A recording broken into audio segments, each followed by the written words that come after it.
When the sun goes down, the real horrors come to life. Tonight, we delve into 3 true, chilling tales from the night shift. These are the stories whispered in hushed tones, the experiences that leave you questioning what's real and what lurks just beyond the veil of darkness. So, lock your doors, turn off the lights, and prepare to confront the terrors that await in the dead of night. Picture this. A lone gas station shimmering under the harsh glare of fluorescent lights. The only sound, the distant hum of a highway miles away. It's 3 a.m. and Mark, a college student working the graveyard shift, is fighting off boredom. He's lost in thought when a beat-up sedan rolls up to the pumps. The car idles for a beat too long, and Mark feels a prickle of unease crawl up his spine. He glances at the driver, but the figure behind the wheel is shrouded in shadow. Minutes tick by and the car remains still, the silence broken only by the faint tick of the gas pump. Mustering his courage, Mark steps out of the booth, his heart pounding in his chest. As he approaches the car, the hair on his arm stands on end. The air feels thick, heavy, almost electric. He raps his knuckles on the driver's side window, and the figure inside slowly turns. The face that greets him is pale gaunt, with eyes that seem to burn right through him. Mark stammers, asking if everything's all right. The figure remains silent, those intense eyes locked on his. Then, without a word, the figure reaches out a gloved hand and points to the gas pump. Mark finishes filling the tank, his hands shaking. He tries to make eye contact, but the figure keeps their gaze fixed on some distant point beyond the horizon. Payment is made in exact change, each coin cold and heavy in Mark's hand. As the car pulls away, Mark notices something strange. The license plate, barely visible in the darkness, reads "Void." He shivers, a deep, primal fear gripping his heart. He retreats to the safety of his booth, the encounter leaving an indelible mark on his soul. From that night forward, Mark vowed never to work the night shift again. The memory of those eyes, that unsettling silence, continues to haunt his dreams, a chilling reminder of the darkness that lurks at the edges of our reality.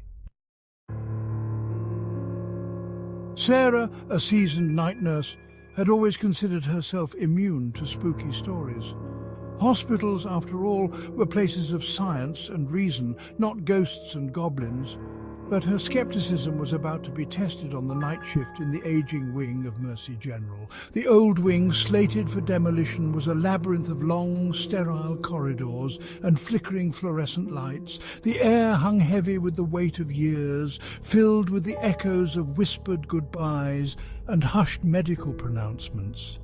It was on her rounds, pushing a medication cart down a particularly desolate corridor, that Sarah first felt it, a cold spot, a sudden drop in temperature that sent shivers down her spine.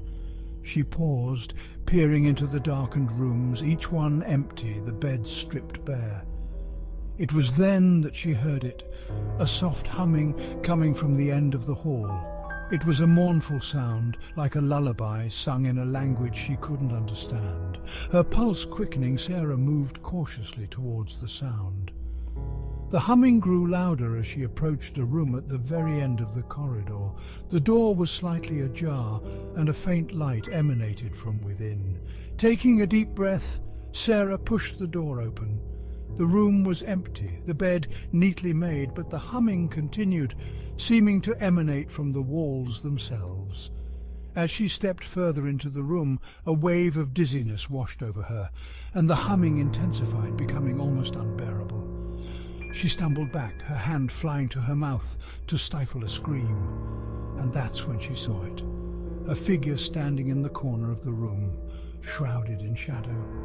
It was tall and thin, with long, bony fingers that seemed to twitch with a life of their own. Panic surged through Sarah as the figure turned towards her, its features obscured by the darkness.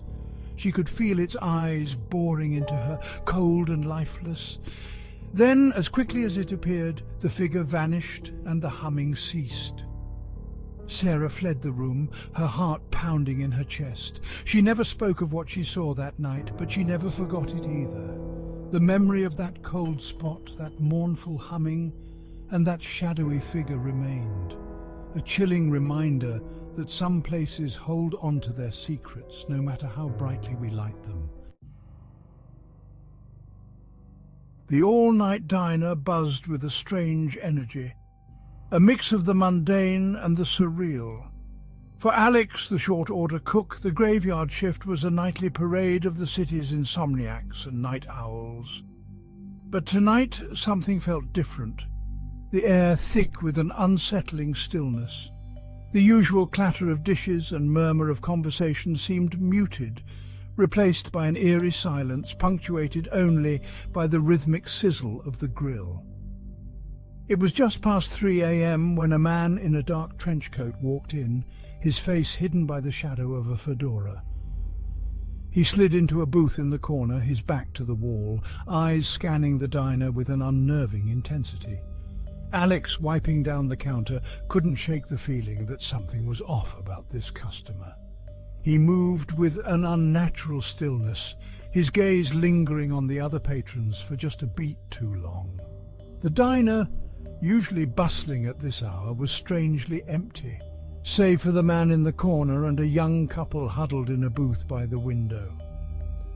Alex watched as the man in the fedora finally spoke, his voice a low, gravelly whisper that seemed to slither through the diner. He ordered coffee, black as night, his gaze never leaving the young couple. Alex, his unease growing, poured the coffee, his hand trembling slightly.